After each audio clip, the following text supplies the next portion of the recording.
I hear you. I know it's hard to take good photos of your product or service. You're a business owner at the end of the day, not a photographer.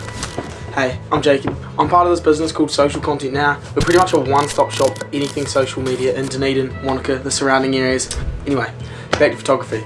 Today I'm going to take you down a bit of a journey on what I think will help your business and its photography. And I'm going to do so by comparing and contrasting two local businesses here in Dunedin. One's Guild and one's Static Age.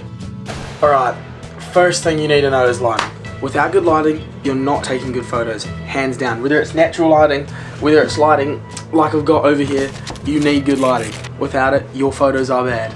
Shout out to the bro at Jonathan's Photo Warehouse. A quick tip he taught me the other day when I went in there is that one light flooding a scene, giving it light, is better than nothing. And it's also sometimes better than a 1, 2, 3 light setup. You don't need to spend all this ridiculous money and have this huge setup. Having one big light, as long as your scene's lit and visible, it's well lit. Alright, here we've got this first photo from Guild. You can see the background's nice and plain, everything's well lit, and it just makes the products pop a lot. If you compare it to this photo from Static Age, you don't really know what they're focusing on. Everything's a bit all over the shot, and then the lighting's a bit dim and dark, and it just doesn't make the products look that appealing. Alright, second tip. Whether it's leading lines, rule of thirds, or negative space, there's lots of different composition techniques that are really important for a business to consider when taking photos of their product or service. For example, for a more service-based business, it's cool to put someone on the rule of thirds.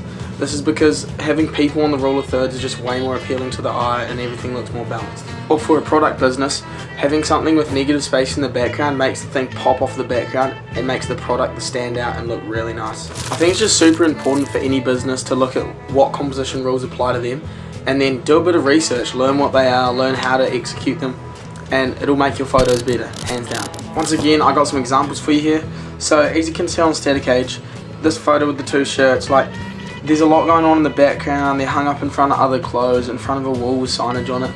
There's just heaps going on, and it makes the shirts just not really stand out as much and not look that appealing to the eye. Whereas in this post from Guild, they have a beautiful clean background. They've used that composition technique of negative space that I mentioned earlier, and it just makes the shirt pop and it looks dope, especially with a colourful shirt like this, popping off a plain background.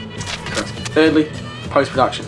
This one is huge to me. I know a lot of businesses aren't going to invest in a DSLR and a big LED light, even though they probably should. In saying that, they can still make some awesome photos just using post-production.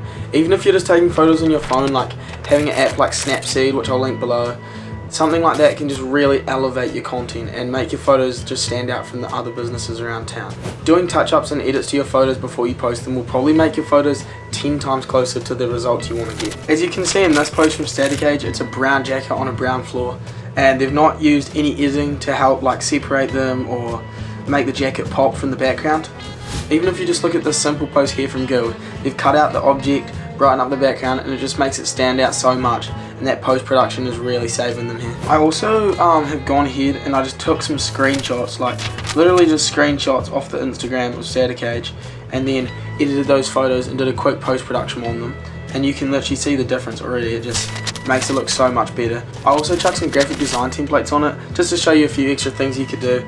I think stuff like this just can really tie your Instagram together as well, having things like templates, and then your whole overall grid just looks way more cohesive and it makes the whole thing awesome. Anyway, that's way too much talking from me. If you'd like me to break down your Instagram, comment breakdown below and I'll reach out to you. We can also jump on a free call and just discuss ideas, bounce back and forth, and I'll teach you anything you want to know. Also, remember to follow Social Content Now for more content like this on all platforms, and if you even need to reach out to someone for your content, you know where to call.